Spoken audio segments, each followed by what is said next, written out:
श्री राम जय राम जय जय राम। श्री राम जय जय राम। श्री राम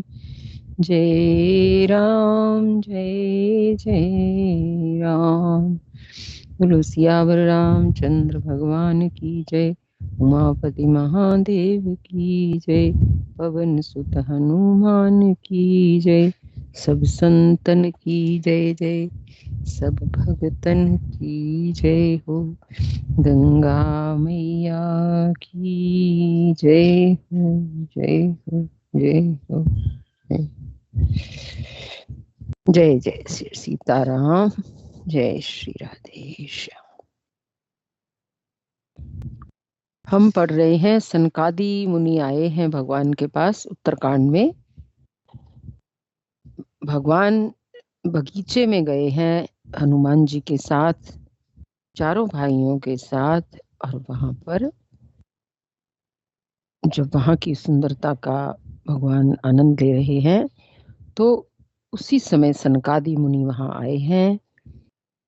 और वो चारों भाई ब्रह्मा जी के पुत्र और 5 वर्ष की आयु के से ही मालूम पड़ते हैं हर क्षण।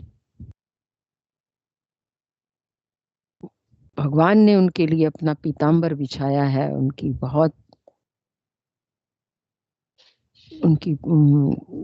अवभक्त की है जिसको कहते हैं, बहुत उनको प्रणाम किया है।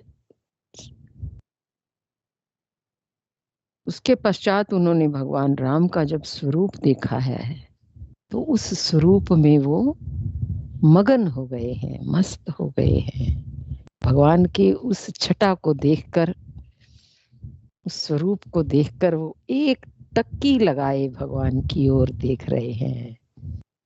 भगवान ने जब उनकी ओर देखा है तो आंखों में प्रेम अश्रुओं का जल भर आया है। और सनकादि मुनियों ने भगवान की स्तुति की है। बहुत सुंदर ये स्तुति है जो हम कर रहे हैं। दोहा संख्या 34। परमानंद कृपायतन मन परिपूरन काम, प्रेम भक्ति अनुपायनी देहो हमें श्री राम सियावर राम। जय जय राम मेरे प्रभु राम, करो कल्याण। आप परमानंद स्वरूप हैं, कृपा के धाम हैं और मन की कामनाओं को परिपूर्ण करने वाले हैं। हे श्री राम जी, हमको अपनी अविचल प्रेमा भक्ति दीजिए।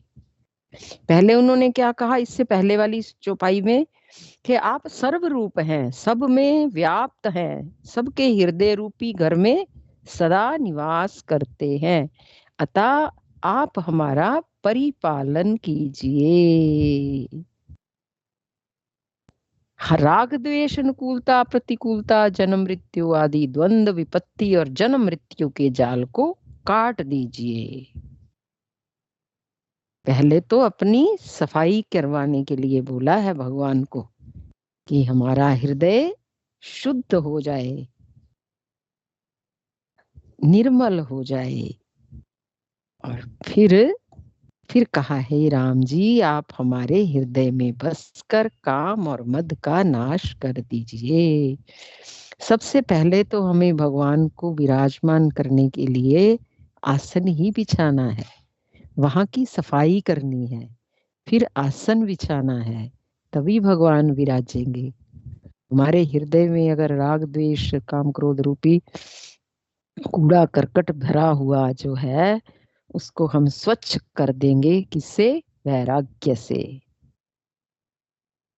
तो स्वच्छ करने के बाद फिर हम भगवान को प्रार्थना करेंगे, आप हमारे हृदय में निवास कीजिए। जबकि भगवान तो पहले से ही विराजमान है, लेकिन हम उनके उस धूल में, उस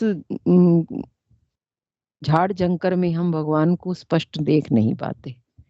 जब हमारा अंतःकरण शुद्ध हो जाएगा तो भगवान को हम ऐसे आसन पर बिठाएंगे जो शुद्ध होगा, स्वच्छ होगा, और भगवान की रूप कांति हमें स्पष्ट नजर आएगी। तब हम भगवान को प्रार्थना करेंगे कि आप हमें अपनी निर्मल प्रेमा भक्ति दीजिए, अविचल प्रेमा भक्ति दीजिए। ये इस चौपाइयां एक के साथ एक मिली हुई है। अगर एक को पकड़ेंगे ना तो वो सारी ही जुड़ी हुई हैं, क्योंकि जो तुलसी बाबा ने ये चरित्र लिखा है तो उन्होंने अंतर ध्यान हो करके भगवान के दर्शन करते हुए उसका वर्णन किया है। ध्यानस्थ होकर के ही उन्होंने वर्णन किया है। उस जैसे कहते हैं उस वातावरण में बैठ करके, उसमें उस कैरेक्टर में घुस करके ही बिल्कुल भगवान जैसे सामने हो, ऐसे ही उन्होंने वर्णन किया है। तो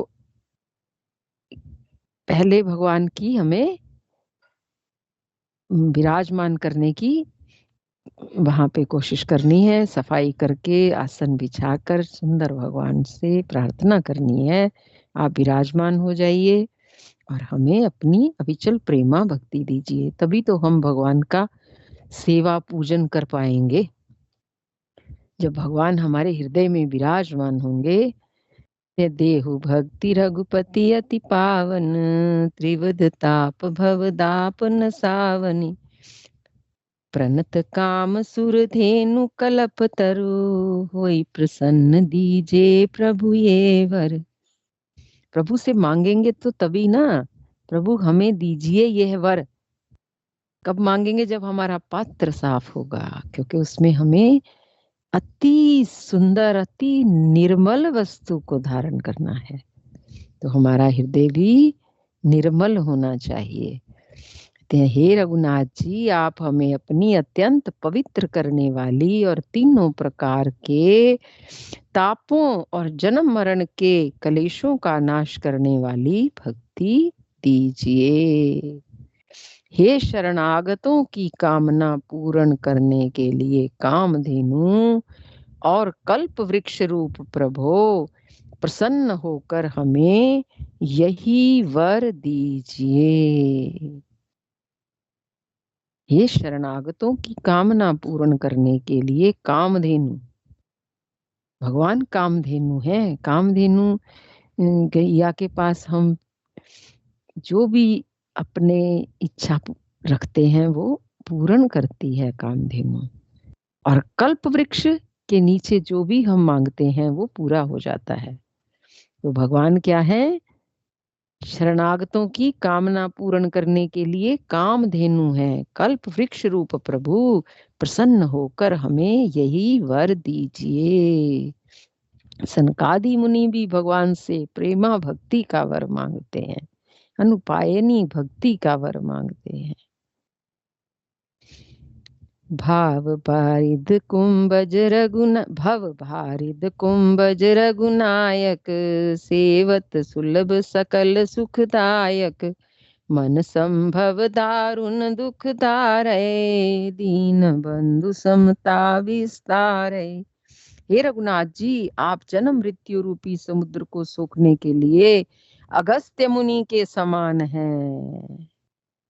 जैसे अगस्त्य मुनि ने समुद्र को सोख लिया था, कहते हैं आप हमारे जन्म मरण रूपी समुद्र को सोखने के लिए अगस्त्य मुनि के समान है। आप सेवा करने में सुलभ है, अर्थात आपकी सेवा कठिन नहीं है, सुलभ है, तथा सब सुखों के देने वाले हैं। हे दीन बंधो, मन से उत्पन्न दारुण दुखों का नाश कीजिए।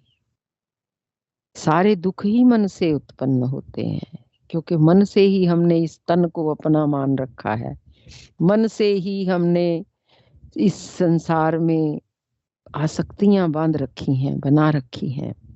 ये सब मन से ही तो बंधे हुए हैं हम। शरीर से कोई किसी को बांध कहाँ सकता है?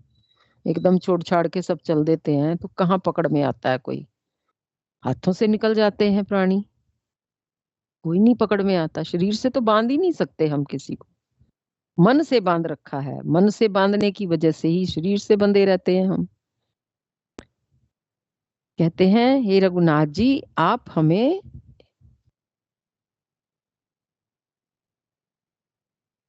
अत्यंत पवित्र करने वाली और तीनों प्रकार के तापों को और जन्म मरण के क्लेशों को नाश करने वाली भक्ति दीजिए। शरणागतों की कामना पूर्ण करने के लिए कामधेनु हैं आप, कल्प वृक्ष स्वरूप प्रभु, प्रसन्न होकर हमें यही वर दीजिए। भव भारिद कुंभक रघुनायक, हे रघुनाथ जी, आप समुद्र को सोखने के लिए अगस्त मुनि के समान हैं, सेवा करने में सुलभ हैं, आप सब सुखों के देने वाले हैं। हे दीन बंधु, मन से उत्पन्न दारुण दुखों का नाश कीजिए और हम में समदृष्टि का विस्तार कीजिए। आस त्रास ईर्षादि निवारक, विनय विवेक विरति विस्तारक, भूप मौलि मणि मंडन धरनी, देहि भक्ति संस्कृति सरितरनी। आप विषयों की आशा, भय और ईर्ष्या आदि के निवारण करने वाले हैं तथा विनय विवेक और वैराग्य के विस्तार करने वाले हैं। हे राजाओं के शिरोमणि एवं पृथ्वी के भूषण श्री राम जी, संस्कृति रूपी नदी के लिए नौका रूप अपनी भक्ति प्रदान कीजिए। जन्म मृत्यु के प्रवाह रूपी नदी के लिए, नदी कौन सी है जिसको हमने तरना है? जन्म मृत्यु के प्रवाह की नदी है। प्रवाह में बहे चले जा रहे हैं हम, जैसे हम लाखों जन्मों से हमारे प्रवाह चलता जा रहा है, चलता जा रहा है, उसी में बहे चले जा रहे हैं। लेकिन अगर उससे थोड़ा सा हटना है हमें, उसके लिए प्रयास करना ही पड़ेगा और कोई भी साधन नहीं है। और भगवान को क्या कह रहे हैं कि आप नौका बन जाइए इस जन्म मृत्यु रूपी प्रवाह में, नदी के लिए आप नौका रूप अपनी भक्ति प्रदान कीजिए। भक्ति से उस नौका पे चढ़कर हम इस नदी को पार कर जाएंगे, जो नदी हमें बहाए लिए जा रही है मृत्यु की ओर, जन्म मृत्यु की ओर। मृत्यु होगी फिर जन्म होगा, फिर मृत्यु होगी। किस योनि में होता है, किस वातावरण में होता है, ये तो भगवान के हाथ में है। लेकिन फिर भी हम कोशिश यही करें कि हमें इसी जन्म में, हम जो हमें सौभाग्य मिला है सत्संग का, इसी जन्म में हम प्रभु की शरण का सहारा लेकर के और भगवान से प्रार्थना करके, प्रार्थना बहुत सुंदर एक कड़ी है भगवान और भक्त के बीच में, हम हृदय से प्रार्थना करें। शब्दों की ओर ध्यान मत दें कि हमें शब्द नहीं आते, हमारे पास शब्द ही नहीं है। एक माँ अपने बच्चे को प्यार करने लगती है ना, पता नहीं क्या क्या बोल देती है, कहाँ से शब्द आते हैं? आ ही जाते हैं ना कहीं से। ऐसे ही हम भगवान के आगे अपने शब्दों में प्रार्थना करें, सीखे सिखाए रटे रटाए शब्द बोल करके हम अपना समय न बर्बाद करें, क्योंकि वो तो रटे रटाए शब्द हैं, वो जिसने लिखे हैं वो तो उसके मन के भाव हैं। हम थोड़ी बहुत मदद लें, लेकिन हम अपने शब्दों में अगर हम भगवान से प्रार्थना करेंगे तो भगवान जल्दी सुनते हैं। ऐसा संतों के मुख से मैंने सुना है कि हे रघुनाथ जी, आप विषयों की आशा, आस त्रास ईर्षादि निवारक, विनय विवेक विरति विस्तारक, भूप मौलि मणि मंडन धरनी, देहि भक्ति संस्कृति सरितरनी। कहते हैं इस नदी को पार करने के लिए आप अपनी सुदृढ़ नौका दे दीजिए, हमें अपनी भक्ति रूपी नौका दीजिए। मुनि मन मानस हंस निरंतर, चरण कमल बंदित अज शंकर, रघुकुल केतु सेतु श्रुति रक्षक, काल कर्म स्वभाव गुण भक्षक। हे मुनियों के मन रूपी मान सरोवर में निरंतर निवास करने वाले हंस। हंस कहाँ निवास करते हैं? मान सरोवर में। कोई हमारे जैसे कीचड़ से भरे हुए तरा सरोवर में तो हंस आने से रहे। वो तो मानसरोवर में ही हंस आते हैं, जो शुद्ध है, अति शुद्ध, ऊंचाइयों पर, गहराइयों में, जहाँ गहरा जल है वहां हंस निवास करते हैं। हे मुनियों के मन रूपी मान सरोवर के में निरंतर निवास करने वाले हंस। भगवान मुनियों के मन में निवास करते हैं और आपके चरण कमल ब्रह्मा जी और शिव जी के द्वारा वंदित हैं। आपके चरण कमलों की कैसी है महिमा कि ब्रह्मा जी और शिव जी जिनका वंदन करते हैं। आप रघुकुल के केतु, वेद मर्यादा के रक्षक हैं और काल कर्म स्वभाव तथा गुण के भक्षक हैं, रूप बंधनों के भक्षक हैं, उनके नाशक हैं। किसके? काल के, कर्म के, स्वभाव तथा गुण के भक्षक हैं, नाशक हैं। भगवान की प्रेमा भक्ति से जब हम इस मन रूपी सरोवर की सफाई करेंगे ना, तो भगवान हंस रूप में हमारे हृदय में भी निवास करेंगे, हमारे हृदय में, हृदय रूपी मान सरोवर में। पर शर्त तो यही है ना, हृदय हमारा मान सरोवर हो, शांति बनी रहती है मान सरोवर में, कोई हलचल नहीं। कहते हैं वहां का जल शांत है, बिल्कुल कोई हलचल नहीं। और हमारे मन में हम जरा सा झांक करके देखें, कितनी उथल पुथल, कितनी उथल पुथल है। एक सेकंड को भी नहीं रुकता, एक क्षण को भी नहीं रुकता। मैं ये भी कर लूं, ये भी कर लूं, ये भी सोच लूं, उसके बारे में भी जान लूं, उसके बाद मतलब हमारे हृदय में ठहराव नहीं है। और जहां जल के अंदर उथल पुथल होती रहेगी तो वो जल स्वच्छ होगा ही नहीं। ठहराव होगा तो उसकी जो गंदगी है वो धीरे धीरे तल पर बैठ जाएगी, नीचे चली जाएगी, धरती उसको अपने में समेट लेगी। लेकिन उथल पुथल हमारे मन में इतनी है, इसलिए भगवान से यही प्रार्थना करनी है कि मेरे हृदय के मान सरोवर में आप हंस बनकर विराजमान हो जाइए। तारन तरन हरन सब दूषण, तुलसीदास प्रभु त्रिभुवन भूषण। आप तरन तारन है और स्वयं तरे हुए और दूसरों को तारने वाले हैं, तथा सब दोषों को हरने वाले हैं। तीनों लोकों के विभूषण आप ही तुलसीदास के स्वामी हैं। बार बार स्तुति कर प्रेम सहित सिर नाई, ब्रह्म भवन सनकादि गे अति अभीष्ट वर पाई। सियावर राम जय जय राम, मेरे प्रभु राम करो कल्याण। प्रेम सहित बार बार स्तुति करके और सिर नवाकर तथा अपना अत्यंत मन चाहा वर पाकर सनकादि मुनि ब्रह्मलोक को गए। यही विश्राम दोहा संख्या 35 पर। आज तो हमने बहुत कम ही पढ़ा है, कोई बात नहीं, लेकिन इतना सुंदर ये प्रसंग है, आगे बढ़ने को ही नहीं मन कर रहा कि सनकादि मुनि, ये मुनियों की भाषा है, भगवान और संतों के बीच की भाषा है। कितना सुंदर उन्होंने ये वर्णन किया है तुलसी बाबा ने। उनका कोटि कोटि हृदय से हम आभार प्रकट करें कि उन्होंने हमें ऐसा ग्रंथ दिया है जिससे हम प्रेम रूपी सरोवर में गोते लगाएं। जय जय श्री राधेश।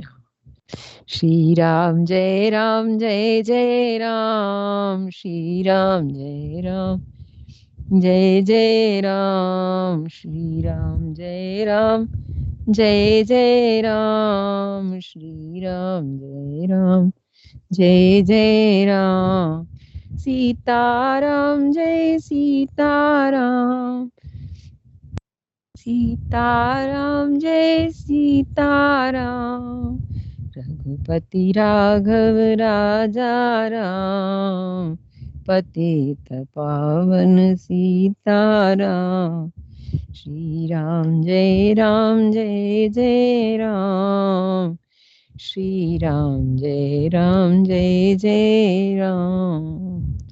सबको राम राम जी, सबको राम राम, जय श्री राम जय श्री राम।